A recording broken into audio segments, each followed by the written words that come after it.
And right here, we have a coil of wire, and there's a current in this coil of wire. The current comes not from a battery, not from a power supply, it comes from the stereo amplifier. So there's a current in here, and the current is actually proportional to the musical number that I'm playing. But then what we're going to do is I'm going to take this thing and put it up next to a magnet. And then there's going to be an interaction between.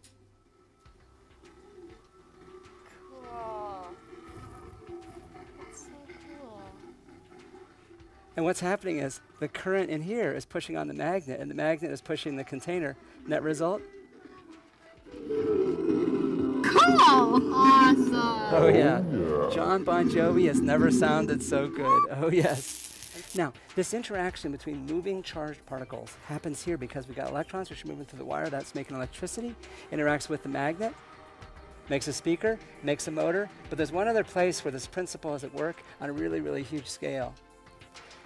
And that, something we'll take a peek at. And after that, we're going to come back for one last round of experiments that's going to connect magnetism and electricity in one more way. The sun emits streams of charged particles that fly at high speeds through space towards the Earth.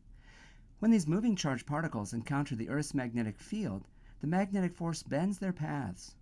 The particles circle around the Earth's field lines and strike the upper atmosphere in a circular zone around each of the Earth's magnetic poles. This creates the aurora, the northern and the southern lights. If you are lucky enough to see the aurora, which does make it to our area rarely but regularly, you are seeing the light from atoms in the upper atmosphere that were energized by high-speed particles emitted by the sun, whose paths were bent by the Earth's magnetic field into giant circles around each of the Earth's magnetic poles. You are seeing the principles we've discussed at work on a truly cosmic scale.